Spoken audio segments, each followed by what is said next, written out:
Kondisi Italia yang tertutup bagi pendatang yang ingin masuk maupun penduduk yang akan keluar tentu membuat warganya khawatir.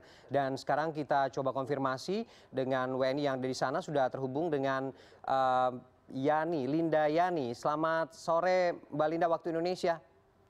Ya, selamat pagi waktu Italia. Ya, Mbak Linda, kita ingin mendapatkan suasana terkini sejak keputusan lockdown di Italia. Bagaimana pantauan Anda di sejumlah titik, khususnya di pusat-pusat keramaian yang ada di Milan ya, saat ini Anda berada?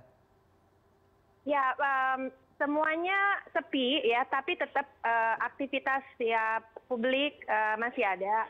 Bar-bar, restoran, supermarket tetap buka sampai dari jam 6 pagi sampai jam 6 sore. Dihimbau warga yang tidak berkepentingan untuk stay at home ya, di rumah, kecuali memang yang urgent sekali untuk kerja, untuk kesehatan boleh keluar. Atau untuk kopi itu pun cuma 10 menit. Di luar, seperti sekarang saya ada di luar sedang kopi di Cafe Vergnano. Tapi saya pilih tempat di luar ya, kafeterianya ya, enggak yang di dalam gitu, karena lebih less risk dibanding harus stay di dalam. Para pelayannya juga pakai sarung tangan, biasanya enggak, sekarang pakai sarung tangan.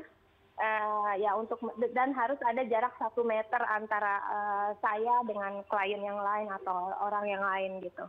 Itu himbauannya. Oke, Mbak Linda, saya ingin mendapatkan gambaran di sekitar Anda seperti apa saat ini. Ada berapa orang yang ada di sana, dan saat Anda berjalan menuju ke kafe tempat Anda ngopi saat ini, bagaimana di perjalanan menuju ke tempat itu? Apakah kemudian memang tidak ada orang yang berkumpul, karena memang itu salah satu anjuran begitu? Bagaimana? Apakah juga panik buying juga terjadi di sana kabarnya?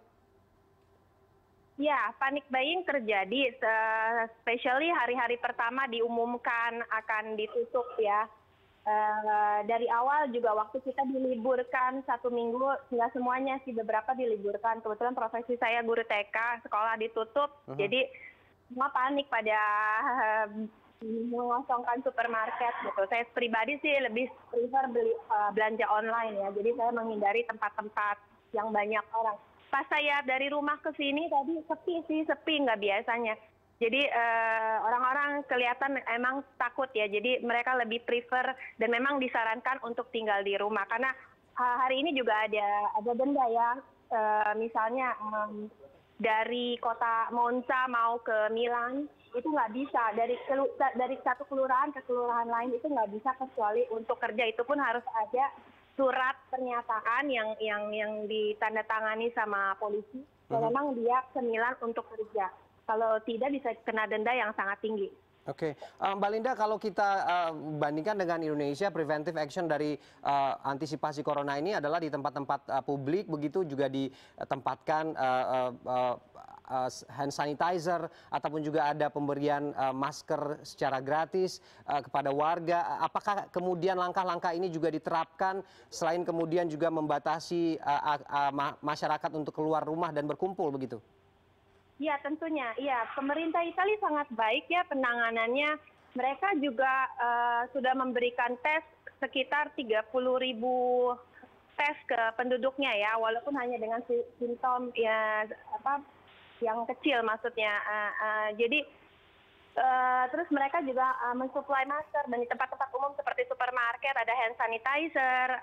Ya, mereka menyediakan itu memang ya. Dan bagusnya juga pemerintah juga menyediakan tunjangan untuk para family yang terpaksa harus dirumahkan dan mungkin harus membayar babysitter karena anak-anak dirumahkan juga gitu. Dan kita sebagai guru juga dari segi pendidikan tetap memberikan video online untuk aktivitas dan pelajaran-pelajaran yang mereka bisa lakukan di rumah. Terakhir Mbak Linda, bagaimana kemudian koordinasi atau komunikasi dengan teman-teman WNI di sana? Apakah kemudian ada hal-hal khusus yang disepakati untuk kemudian dikoordinasikan dengan pemerintah di Indonesia atau perwakilan pemerintah pusat di sana, atau bagaimana kemudian ini bisa dipastikan bahwa WNI aman? Ya, hari ini juga ada pengumuman, tadi barusan saya baca, pihak KBRI juga menutup untuk pelayanan publik. dan mereka menyediakan nomor telepon untuk dihubungi seandainya ada warga negara Indonesia yang kena coronavirus. Untuk sampai saat ini, alhamdulillah kita warga Indonesia semuanya sehat-sehat ya, Oke. tidak ada korban. Dan sebagian besar memang ya dirumahkan, dalam arti bukannya dipecat ya, tapi tetap dibayar gitu. Walaupun memang tadi pagi barusan saya dengar juga salah satu teman saya benar-benar dipecat karena dia kerja di hotel kecil, dan hotelnya ya 3 minggu buka tidak ada klien ya bangkrut lah gitu. Jadi ya ada sih kondisi yang seperti ini juga, tapi ya mudah-mudahan kondisinya menjadi lebih baik ya, karena ya secara rasional 1 bulan, 3 minggu, 1 bulan tidak ekonomi nggak jalan ya, risk untuk ditutup toko, or hotel, restoran itu besar sekali ya. Oke.